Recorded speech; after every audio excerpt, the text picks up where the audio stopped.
Alec Murdaugh may soon be charged with murder in connection with the killings of his wife and son. Today, I talk one-on-one with criminal defense attorney Susan E. Williams for her analysis on this case for this edition of Quintin's Close-Ups. And if you haven't already, subscribe to my YouTube channel and like Quintin's Close-Ups on Facebook. Susan E. Williams, welcome to Quintin's Close-Ups. Thank you for having me. Oh, you're very welcome. I know that you're a criminal defense attorney here in Charleston, particularly Somerville, and you're also a former state assistant prosecutor who has been practicing law here in South Carolina for nearly 2 decades. And of course, we've seen you on, News Nation and all these other local television stations talking about the Murdaugh case.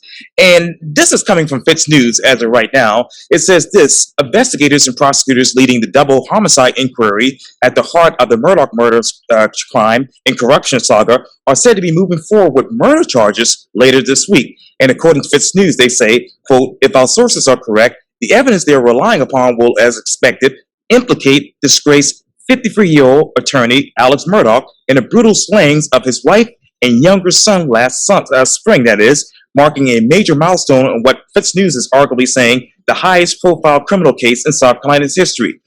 Let me ask you this, Susan. Why now for this versus not 6 months ago?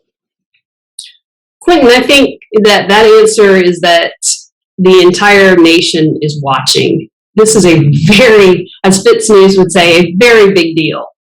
And they've had, the South Carolina Law Enforcement Division has had over a year to gather evidence. As you probably know, a lot of this evidence, I don't know what exactly the evidence is, but I would presume that it would be evidence that was pursuant to subpoenas. Sometimes that can take some time to get the subpoena results back. And, I think that they want to button everything up and have all of their I's dotted and their T's crossed because everybody's watching. They have to get this right. Yes, ma'am.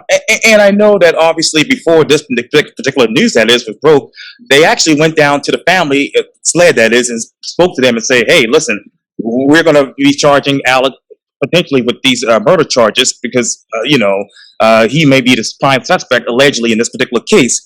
But Susan, let me ask you, is it common for law enforcement to make a house call to the family to inform them of an indictment of a family member?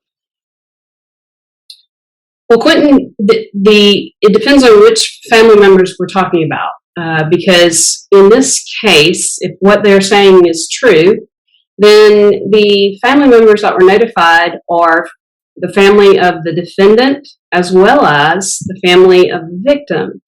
And there's something in South Carolina called the Victims' Rights Act. And under that act, victims have every right to be notified of different proceedings in a case. So I think it would be very uncommon for if it were just a defendant's family to be notified. But because we're in a very unique situation, if what they're saying is correct, as far as, Alec Murdaugh will be charged, then I don't think it's unusual for the victim's family, for Alec's family, it would be his family members, for Maggie Murdaugh's family, her family members. And, we have to remember in the midst of all of this that they are going through a terrible loss all over again, bringing this all up again. And I can't imagine what they are going through. And I know, according to Fitz News and their sources, investigators with SLED basically are scheduled to present evidence to the grand jury, which implicates that is Murdaugh in the June 7th, 2021 murders of 52-year-old Maggie Murdaugh and 22-year-old Paul Murdaugh, known at the family's Colleton County hunting property, known locally as Moselle. He was allegedly the only person at the rural hunting lodge where his wife and young son were killed. Alec allegedly didn't have any injuries at all, and no one really knew where the property was exactly. Let me ask you this, Susan. Why wasn't Alec immediately arrested at the time of this alleged crime? That's something that we don't know the answer to yet. And as the evidence and the discovery, if we begin to be privy to that, then we'll find out more. But when an investigation is active, the South Carolina law enforcement, as well as other law enforcement agencies, tend to keep the investigation close to the vest. Wow, that's exactly right. Now, where and how will Alex Murdoch be charged? Potentially. Where did you Yes, say ma'am. where? Yes, ma'am. So he will be charged. My understanding, and again, this is if sources are correct, is that tomorrow, Thursday, July 14th, the Colleton County grand jury will meet. I don't know if that's true, and that's just what news reports have said. Typically, as a defense attorney, the grand jury, just the whole meeting, the process of that is a secretive, and it's not just particular to the Murdaugh case. It has always been a very secretive meeting. The defendants are not allowed to present any evidence.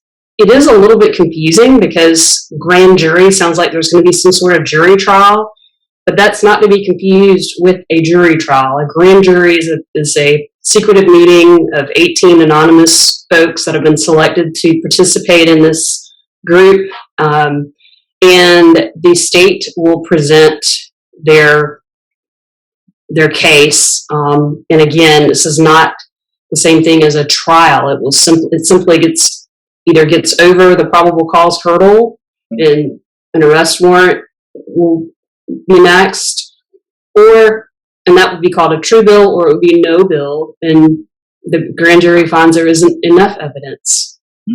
Wow, interesting. And Susan, what sort of evidence-based narrative will be advanced by law enforcement and prosecutors in the office of Attorney General Alan Wilson in support of these alleged charges? Well, again, I don't know what the evidence is. All I can say is from my experience in the cases that I've handled as a criminal defense attorney and as a prosecutor. So with that caveat, I don't know what any of the evidence is for the Murdaughs, but I would imagine there would be testimony from law enforcement. There could be some testimony from some witnesses. This, of course, would be sworn testimony. And, they would testify about the specific evidence that they have or that they presume to have against Alec Murdaugh. Yes, ma'am. And when exactly do the grand jury? When do evidence actually is presented to the grand jury in cases like this? When is it? When is it presented? Yes, ma'am. Again, the schedule of as far as like the time or the date, that typically is not something that the public knows about. And so I'm not sure exactly, other than news sources, how this sort of got out. Because as a criminal defense attorney, it's not something that the public or even a criminal defense attorney that I could log on to a website and be like, oh, the grand jury's meeting. Not that I'm aware of. Right. But usually we get notice after the indictment has been true billed, and we see on the indictment it has a stamp that says true billed, and it has the foreperson of the grand jury's signature or initials or whatnot. And so that's usually how I find out that my client has been indicted, or call the clerk of court's office to find out that it's not something that goes on our calendaring system because the defense is not involved. They're not allowed to be involved in the grand jury process. Wow. That's very important information there. I want to ask this too, Susan. Will these potential new charges lead investigators to reopening the Stephen Smith investigation? I know he was the 19-year-old who was found dead in the middle of Sandy Run Road down in Hampton County, and I know law enforcement officials fled open his investigation into Smith's death based on information gathered during the double murder investigation of Maggie and Paul Murdaugh.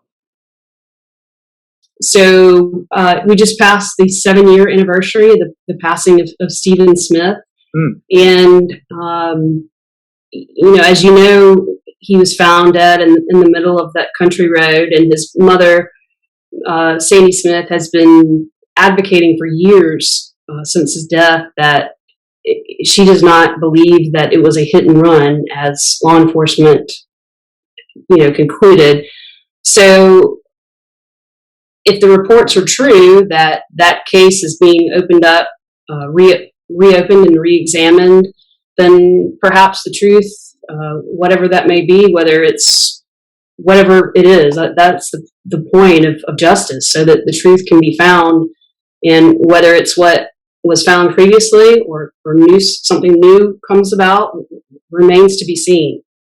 And I want to let the viewers know, Susan, that Jim Griffin, Alec Murdaugh's attorney, says he's aware that SLED agents advised the Murdaugh family that they intend to seek murder indictments against Alex from a grand jury, but they have not been advised by law enforcement or the Attorney General's office that Alec will be essentially charged with murder.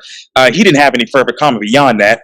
And also, as a tidbit, Alex has been essentially disbarred by the South Carolina Supreme Court from actually practicing law. So what does this mean next for Murdaugh and his lawyers? Well, I don't think it's unusual at all that his lawyers don't want to comment. They're not required to comment. And it certainly is a choice that the team of lawyers make with the client. So, I don't think there's anything at all to be drawn by that one way or another. The disbarment came, as I understand it, from looking at the order, from looking at sources. That was not even something that Mr. Murdaugh even challenged. I think that there would have been an opportunity for him to challenge it, and he chose not to. So the order came out very recently that he would be disbarred.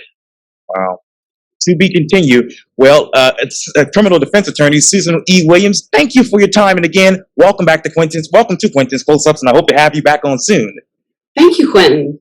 Thank you for having me. Oh, you're very welcome. Anytime.